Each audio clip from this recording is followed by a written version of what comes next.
Welcome to the Crypto Podcast. You can find all our episodes on thecryptopodcast.org. We're also on BitChute and YouTube. You'll find the links in the podcast description. I'm a podcasting coach as well if you want to start your podcasting journey, because I've got 5 podcasts with 4 in the top 0.5%. They're The Awakening, Speaking, Meditation, and Learn Polish, and all can be found on roycohen.com. Today, my guest is also a podcaster, and a very good one at that. Please welcome Sam Kamani. Thank you, Roy. It's a pleasure to be on your podcast. So I suppose you can start by letting the listeners know who's Sam. Yeah, sure. So as Roy mentioned, I am also a podcaster. I podcast about Web3. So everything about Web3, from NFTs to metaverse to building communities and so on. I'm just very passionate about this space, and I love to meet like-minded people like Roy and find out what is going on in the world of Web3, decentralization, and cryptos and everything else in the space. What really interests me is technological solutions which have real utility and which are not just smoke and mirrors. So that's what really interests me. Apart from that, I work for a company called moonstream.to, where we build the building blocks for Web3 games. So we have created like a Web3 engine that any games or any NFT projects can use to add more utility or more sort of mini games to their ongoing project. So that's sort of what we do in the first 8 months of that we've been running, from October to just recently. We did over $3 billion in transactions. We are doing about 1 million transactions a month. So we are growing like really, really fast. It's crazy times at our company because we provide real utility. And once again, it's a more of a B2B product. So our product is used by other metaverse or sort of Web3 game or play to earn game startups to increase their engagement and increase the size of their economy and stuff. So that's what I do. Apart from that, I have about 15 years or more of experience of building tech startups. I've had 2 small exits in past. First one was in e-commerce. Second one was in esports. I have worked mostly in New Zealand and a little bit in US and Silicon Valley on different sort of projects. I've written books on tech startups. One of the most popular one or that did really well for me was called the 30-day startup, or it's called the 30-day startup. It's still there and available on Amazon. For the first 6 months, it was always in the first sort of top 10 in its category. And and I enjoy talking with like-minded people like Roy, people in this sort of industry, people who are forward thinking, who are optimistic and ambitious. So yeah, looking forward to talking with you today, Roy.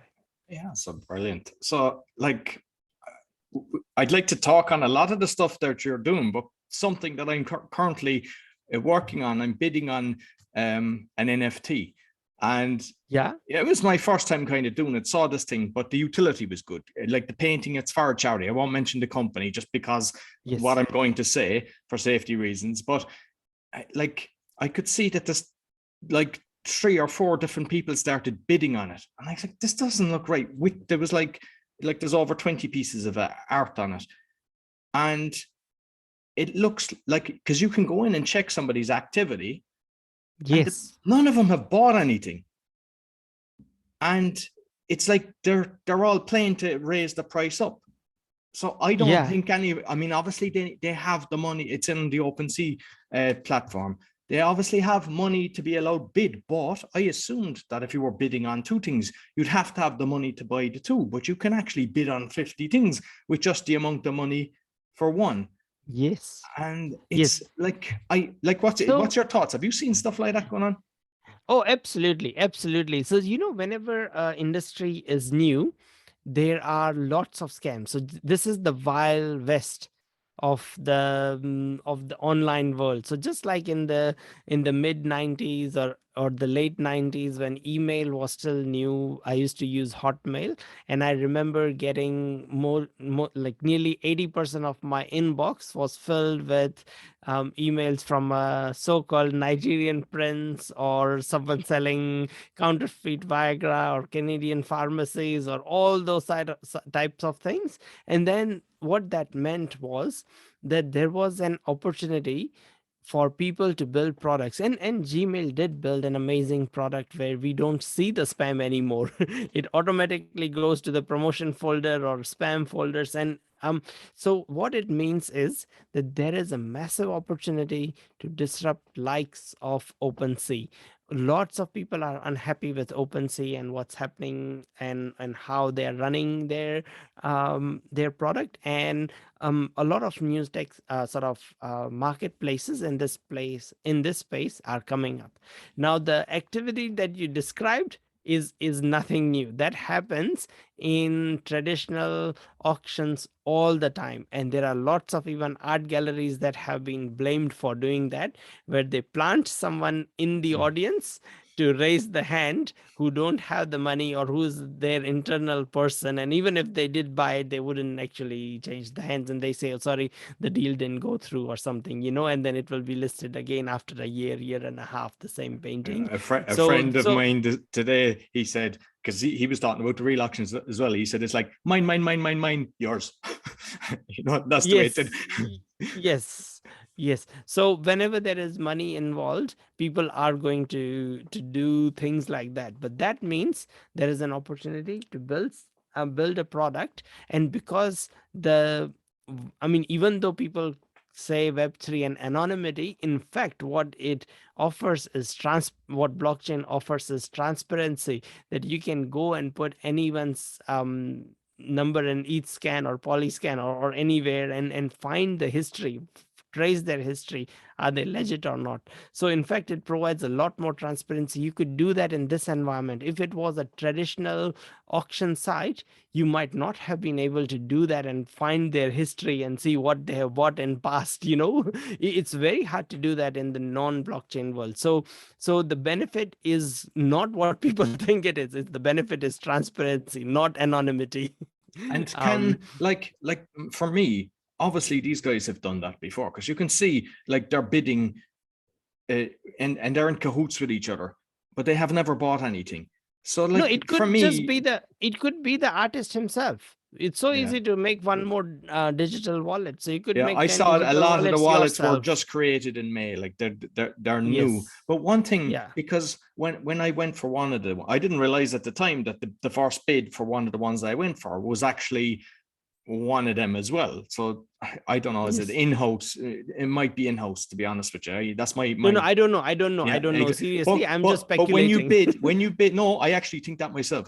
When you bid, it has to be plus 5% on OpenSea, because they don't allow you to bid point. And I have seen on one of the ones that I've done that there was two bids at the exact same price, and then there was a load and they weren't even 5%. They were like a fraction. And I was like, how is that allowed? How's that happening? Because for me, when I bid, it was automatic. So that seems strange. Have you come across anything like that? No, I have not. I have not bid. I have minted NFTs before, but I have not bid and taken part in an auction on OpenSea itself. So I cannot comment on that. But there could be sort of a time difference that has happened, or they have a bug in their system. They often do. Every product in this space is brand new. The whole industry is brand new, didn't exist 2 years ago. So there are still a lot of bugs. People are rushing to get their products out so people can trade on it and stuff.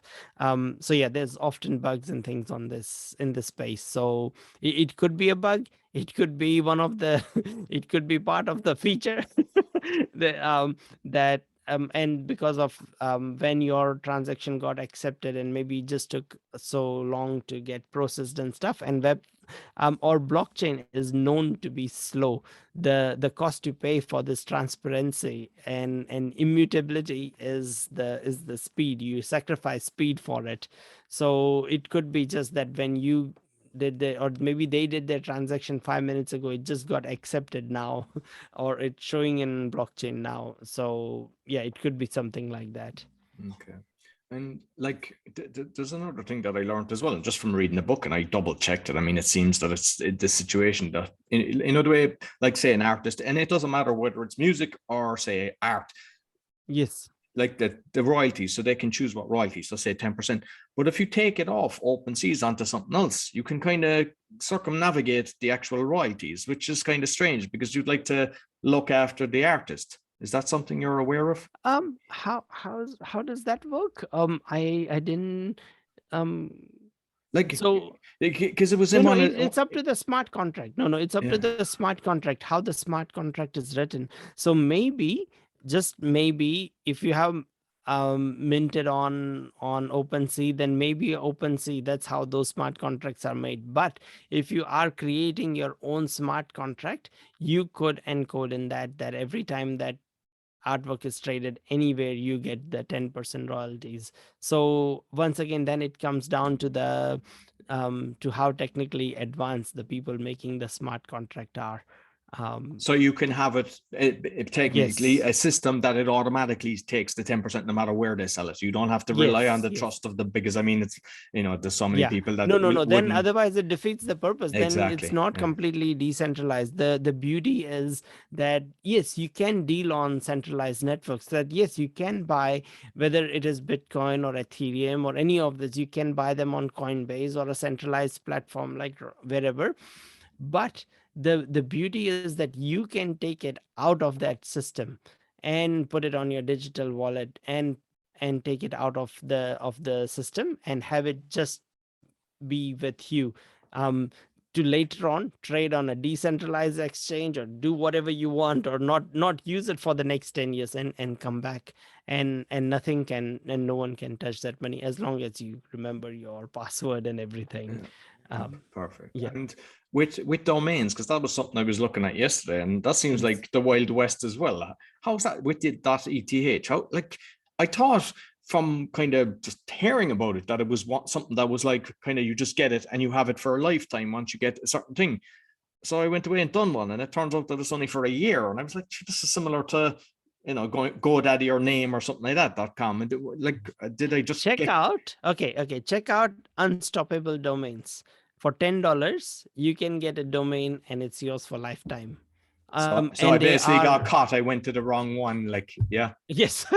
So go to And like, it was on the Unstoppable. top of a Google search, like, and I was checking different things Yeah, just to. no. They are on top of the Google searches. Okay, so let me tell you another, because I've been doing like Google and all this since 2004. I was running ads in 2004 when most people didn't know what, most people were doing yellow page advertisements and stuff. I was doing Google ads for a business, and that's how my first entry into business and stuff.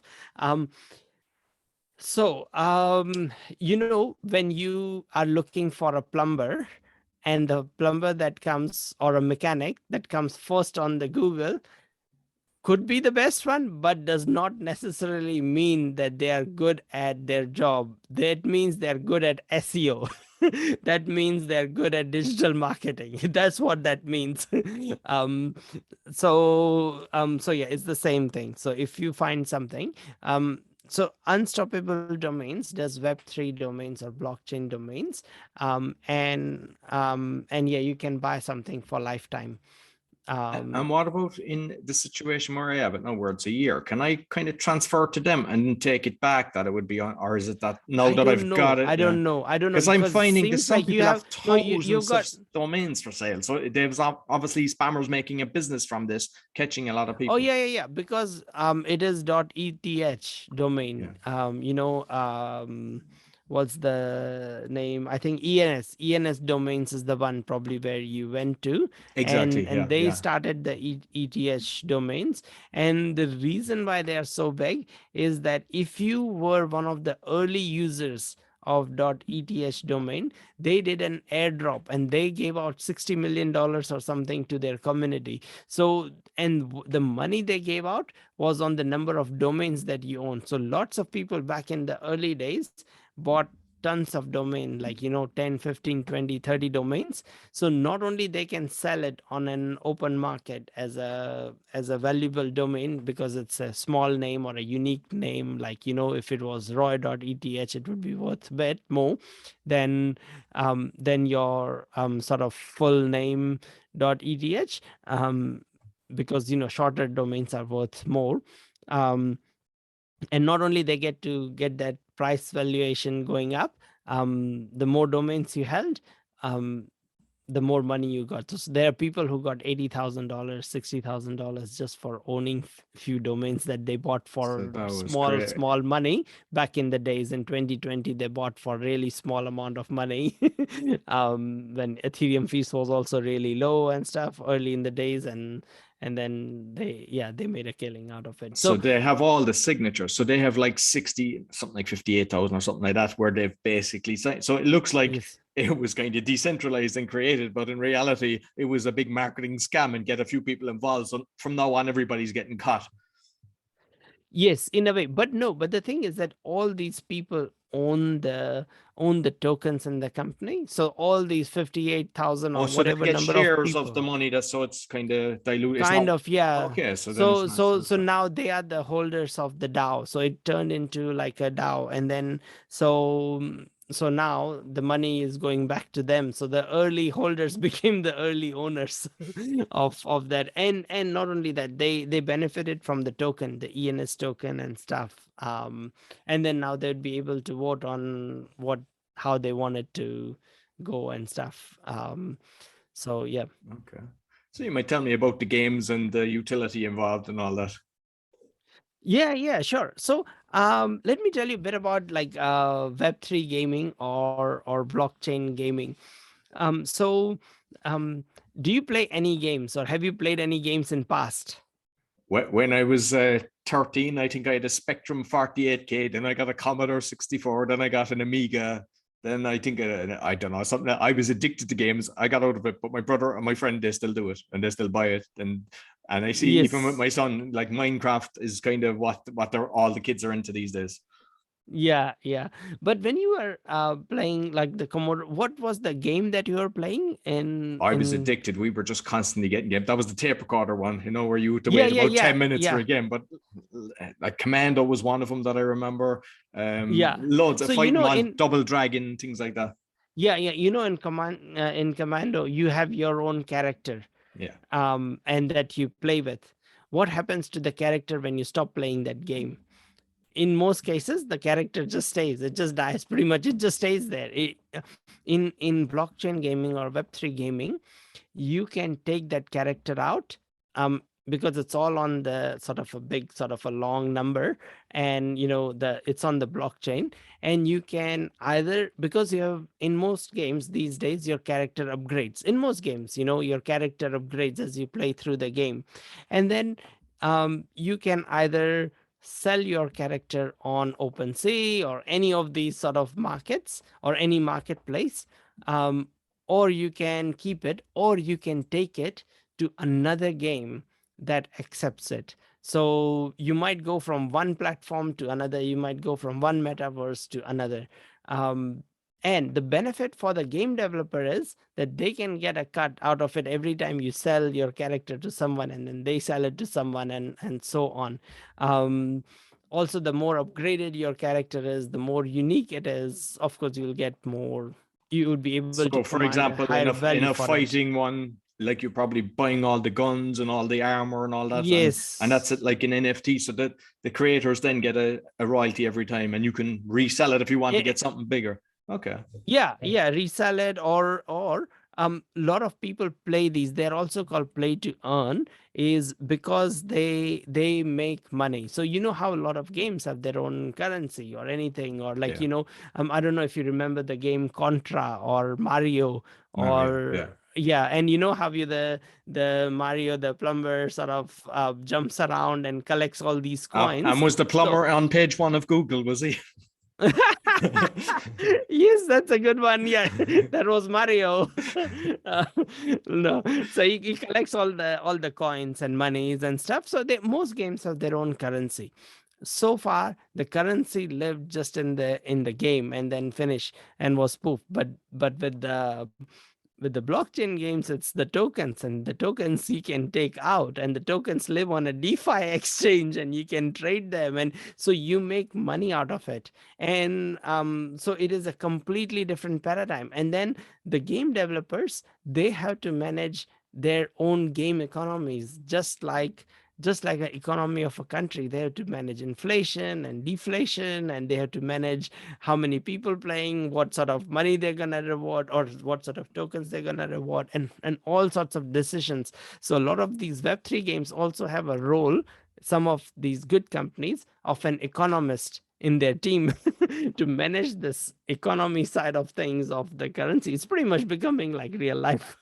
And but you take your character with you, you take your clothes, your gems, your whatever, you might call accessories, your armor, guns, all that stuff with you, and then you can either sell it, you can take it to another metaverse, and it will look stylistically the part of that. Because for example, say you have created the game Mario, and there are people playing Mario, and there's like 10 million people or 20 million people in the world playing Mario. They've upgraded their Mario character through every stage. It upgraded, it changed colors, it got different clothes, it unlocked different loot boxes, all that stuff. And at the end of it, I am another game developer, and I see that, hey, there's 10 million or 20 million people with Mario.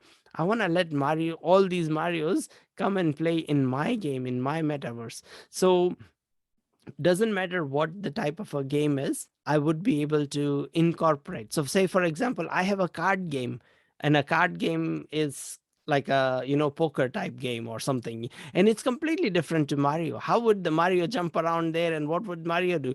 But what I would do is say, if you have an upgraded Mario to this level, then I'd be able to see on like Eatscan or wherever that how many people hold that type of a thing. And then if you have that, you can enter your address in my card game, and the back of the cards will all have, instead of just a generic design, they will have Mario. Or you would have your Mario next to your name banner, or it will be on the tablecloth somewhere on your side of things. So it would be customized to yours. But then it could be a fighting game, and then your character looks like that version of Mario or something. So it would be up to the game developers how they want to incorporate, how they build out, and things like that. And for just like, for example, the poker game, or just say it was some other game, whatever, do you need to get the rights or anything then from the actual creators of the game if you're going to be trying to attract, let's say, the Mario from that platform? Let me give you a real life example where this has really happened, and this happens all the time, but the most famous one where I can think of. So there is a sports company called Under Armour, which you might have heard of. Yeah, I have. And then not sure if you follow NBA, but there's Steph Curry, who's a very popular sort of an NBA star, like a basketball player. And so he did like 3,000, he did like a lifetime sort of achievement, which is a 3,000 3-pointers. And so he released 3,000 of his Under Armour shoes, because he's not with Nike, he's with Under Armour. So he released 3,000 Under Armour shoes, and you can wear his shoes. So you can wear his shoes in 3 different metaverses. So you can wear them in Decentraland, and your character will wear that, and they look stylistically as they belong in that sort of universe. Just like, the artwork in Mario is very different to the artwork in Minecraft, and different games have different artwork. So it would look like that style. And then when you take it to Sandbox, another metaverse, it will look like that stylistically, and your character will be able to wear it. It will still have the same colors. So if your shoe was blue and white, it will still be blue and white, but it will be more pixelated to match the style in this game, another game. So they all collaborate. The games collaborate with Under Armour. Under Armour collaborates with Steph Curry. So but do different gaming companies collaborate with each other, or are they totally absolutely they will have to to facilitate that. So for the thing is, it's in the interest of everyone to collaborate. So for Under Armour the benefit is that they can say consumers, so it doesn't matter, you want to play Sandbox, you want to play Metaverse on Meta, like, or new Facebook, you want to play it on Decentraland, you want to play wherever, you can take our product, or your NFT that you bought of the shoe, you can put it on your character in any game. If you take it to Mario, for example, Mario will be wearing these blue Under Armour shoes that you just bought. So that's the in theory, that's how it is. But of course, these three metaverses or these three games collaborated on that. There will be more games that will collaborate in future. And just quickly on the payment then, because I see with Opensea is it seems to be like ETH and then you transfer it to WETH. So which basically means you're not paying the gas fees when you're bidding, I suppose. It's kind of, that's the reason behind that. With the gaming, do they all do their own? Because I see there's so many, like some are using Solana. Is it that they've kind of agreed? Yeah, they do all their own. They do all their own. Then they will have to stick to their sort of, but there will be bridges and there will be ways to convert. And once again, the more problems and the more ways we'll have to work around, the more the opportunity is there for companies to come and solve those problems. And that's the reason why there are so many Solidity developers and so many blockchain developers needed and so many people in security needed, and so like everywhere, because there's just the whole field is getting built. But there's more aspects to this than we think about, because now money is there. There's good and there's bad. As soon as money is getting involved, people are not taking it as fun. People are converting it into a job. Just like, when you were playing, say, Mario or Commando, or like, you didn't need to worry about, that when you finish the game, Commando's gone, is there. You didn't need to worry about that. You know what? You weren't seeing dollar signs that after this, I'm going to sell my Commando and all the guns I collect in this onto an open marketplace, and I might make $80 today or $10 today, so I better grind. And then it suddenly converts it into work. So even though these games are called play to earn, because now you can start playing and you can start even making money out of them. And I've heard that there's people that are kind of having teams do it from. So like they get the value of it. So they're paying people obviously less than what they're earning from it. Yes. So that was the next thing I was going to go and talk about. So since these things are happening, it is becoming like work. And then since it's becoming like work, it is starting to get outsourced. So because people look for opportunities and they think that, okay, if I am in Western Europe or North America, the minimum, I don't know, pay I can make is $15 an hour, but I can get someone for $5 an hour in Philippines and they can still have a good standard of life. And then they can, and then the other way these play to earn games work is that they might have released the characters already. So like just this morning, I was talking with someone who is launching a horse racing game called Silks. And so they have already sold the jockeys. So and then they'll sell the horses, and so you'll need the horse and the jockey, and different horses will have different characteristics to buy and race in the game. And if the game is successful, or whenever games are successful, the value of those NFTs skyrocket. So then the NFT would be worth $3,000 or $5,000 or $80,000. And now most young people in Philippines cannot buy that. So what happens is they come together in form of guilds. And then guilds have the money. So that's what you were talking about. That's what you were just sharing. So there's where the money goes in a pool. And then the guild sponsors people. So they are, so as a young person with time but no money, you can write to the guild, or you can apply to the guild and say that, hey, I would like scholarship for this game. and can you give me scholarship, trust me with your $3,000 or $5,000 NFT, so I can go and use it in the game as my character to go and play in that game and earn some money, and then we divide it up or whatever they might negotiate on. And then it becomes like a job offer kind of a thing, and then the guild will go and do background check that these are reliable, and he won't run away with or she won't run away with our NFT. Yeah, So it's a big risk, because especially when it's yes, across the water, because that was my question when I heard about it first time. I was like, I mean, my experience in life is so everything is good till there's money involved. And if somebody understands the true value of something, it's like, hey, I've got X amount here. Like. We are talking about tens of millions of transactions. We're talking about hundreds of millions being traded every week, or if not even more. So there are 20,000 guilds in the world, and the guild could be as big as few people, two people, to 200,000 people. The biggest of the guilds are over 100,000 people in a guild. They all congregate and communicate on Discord, and sometimes a guild will even ask you for a reference from another guild or another game that you have played on. There are 1.5 million scholars who are actively playing in this game. Most of them are in Philippines and Vietnam. Philippines would be the main sort of market where and yeah, so that's what is happening at the moment. And the thing is, this all would not work without blockchain.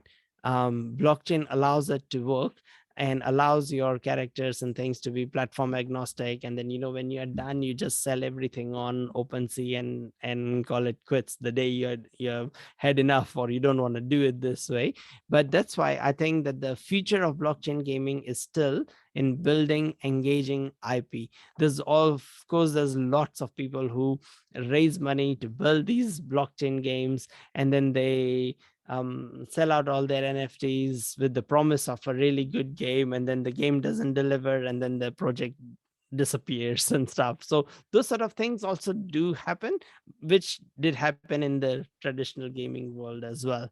I'm just thinking with the horse racing one, that because you buy them separately. So if you bought the jockey but you weren't able to buy the horse, does that mean the jockey has to run next to the horse as well? Who knows?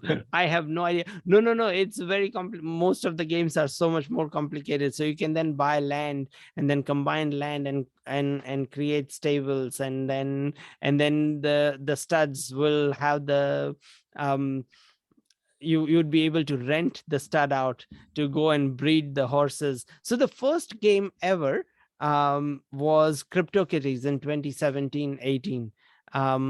It was very, very big, like millions of people played that game, and where you would breed cats.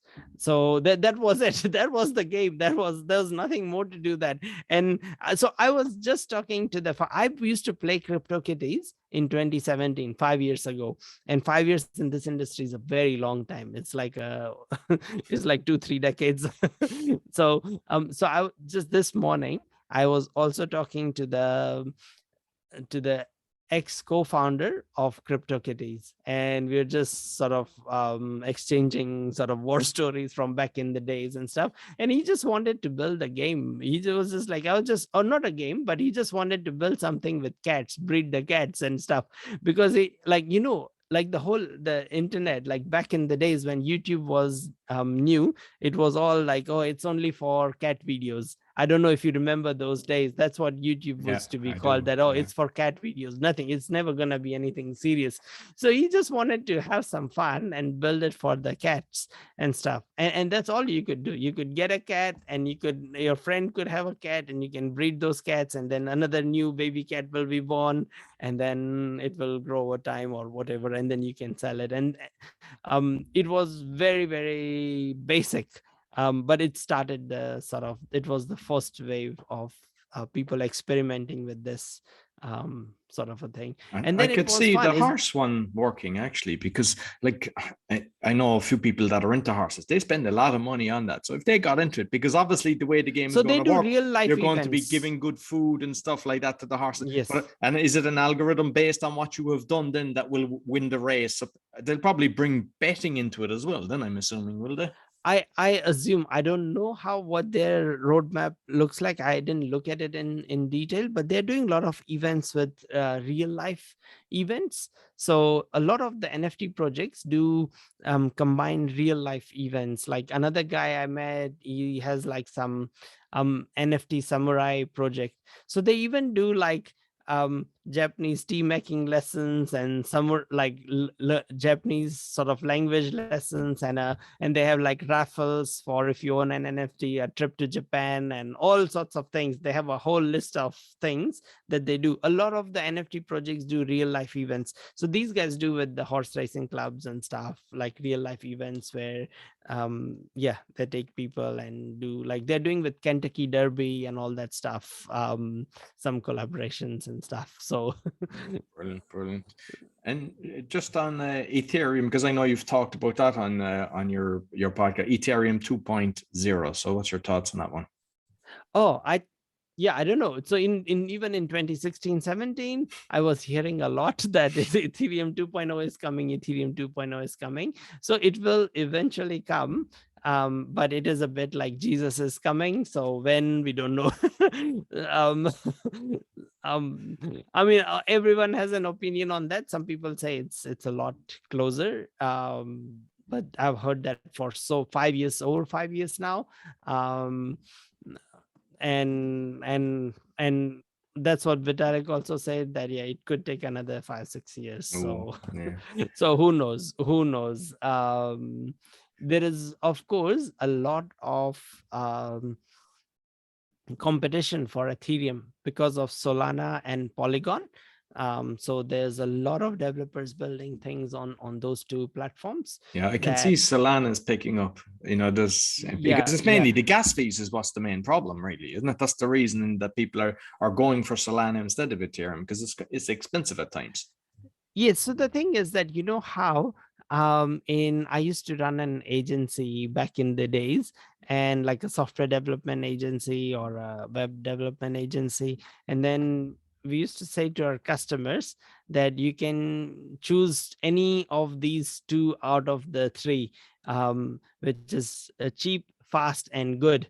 So you can have it cheap and fast, but it won't be good. You can have fast and good, but then it won't be cheap. So, you can choose any two of the three. It's the same thing with blockchain. So you can choose decentralization, but if you choose decentralization, it won't be fast and cheap. So Ethereum is quite a bit decentralized and really immutable and lots of other things, whereas Solana is very centralized in a way. So you're pretty much using like a you can even call it like a traditional data. I mean, not that far, but a lot of it is controlled by VCs. So there is a chart of tokenomics on who controls what, and the VCs and the founders of Solana control nearly half of that blockchain. So you are going slightly more centralized and get speed. So yeah, so that's the thing is, but for most people, they don't care. They don't want to pay fees, so it doesn't matter. It doesn't matter to most people. A Polygon, and there's lots of layer 2 protocols that are coming up, like Polygon and stuff. So where they use the ZK rollup and like zero knowledge proof technology.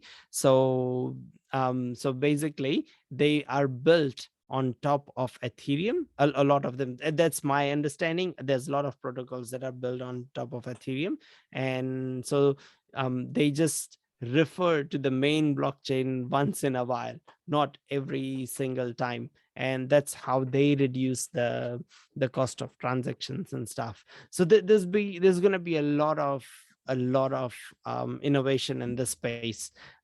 So anytime there is a problem, look at it that there is an opportunity for some smart people to come together and solve it and make immense amount of value for themselves and for rest of the world. So that's how I see it in any field, in any field.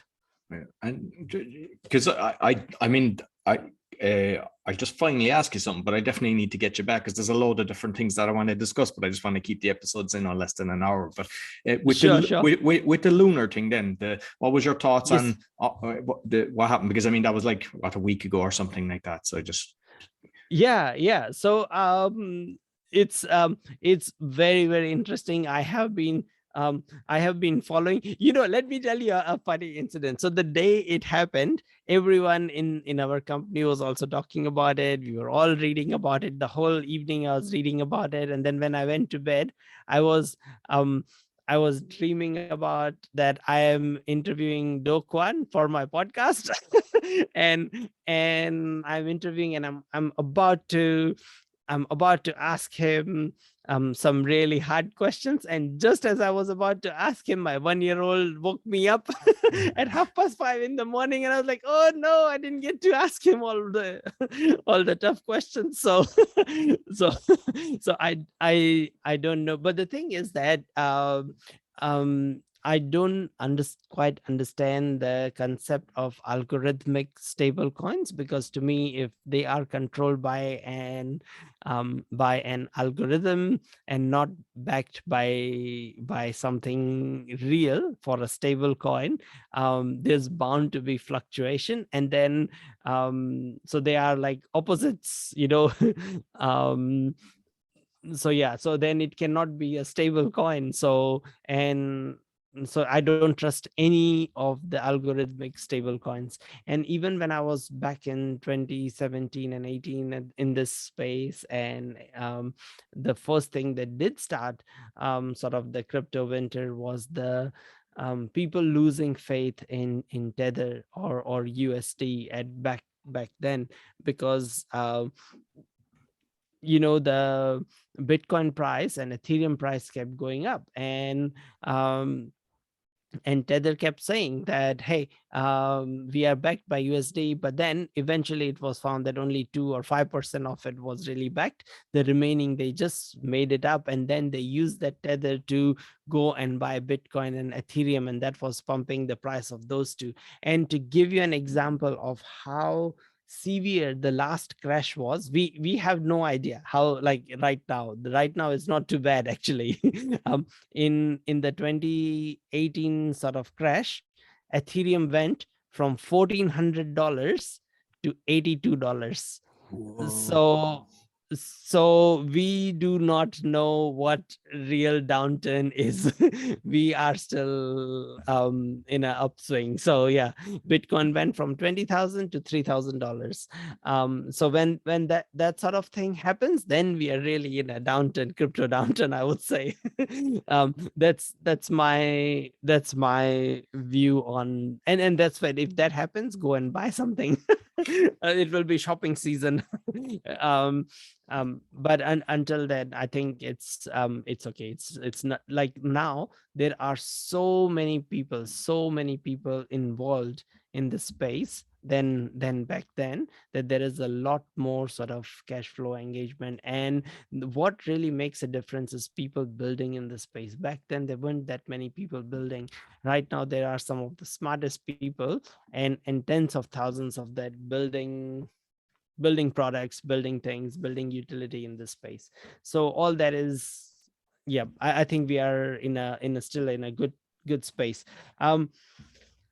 Luna, Do Kwon had another project, the basis coin, even few years before, or before the last crash, another stable coin that also crashed and burnt like that, in a very sort of a similar fashion. So yeah, I don't know. The other thing is that some people say that it was an attack by someone really wealthy, with $4 billion, tried to crash it, like the George Soros style crash when they crashed the British pound. And then some people say these are just theories by the Luna Foundation to protect themselves and to prove that they're innocent type thing. But regardless, the damage is done. 300 billion was wiped out from the crypto markets, and there is still what do you call I don't know, still a lot of doubt, and people don't have the confidence on some of the other algorithmic stable coins. So just as a matter of safety, security, I would avoid any algorithmic stable coin. Totally agree. Listen, Sam, thoroughly enjoyed talking to you, and I definitely need to get you back because I mean I've listened to a lot of your podcasts, and you cover a lot of good stuff. So you might let people know, where can they find you? Yeah, sure. So you can look for me, Web3 with Sam Kamani. That's SAM KAMANI. You can look for me in any audio platform, or look for Sam Kamani on Twitter or LinkedIn. Connect with me, reach out to me, send me a DM anytime, any questions you have. Very happy to to help you out in any way I can. But yeah, always I enjoy connecting with people and all that. And yeah, go and check out my podcast if you are into Web3 and building a community, gamification, all that type of things. I talk about all those types of things. And I have one last request, and that is, go right now to this podcast on Apple and leave a rating, and leave a 5-star rating. Roy is doing an amazing job. He's working so hard to bring you all this content. So that's the least he can do. That's it. There's no more ask apart from that. Yeah, thank you, Sam. And what you do then when you're finished, do not go over to this is Sam's podcast, because I'll have the link in the podcast description, and do the same, because yeah, it'll take you like 30 seconds, but it actually helps us because it allows more people to actually see it. So yeah, so thank you very much. Thank you. Yep. That's all for the Crypto Podcast. You'll find us on thecryptopodcast.org. We're also on BitChute and YouTube. Sure, as he said, give us a thumbs up, subscribe, and until next week, take care.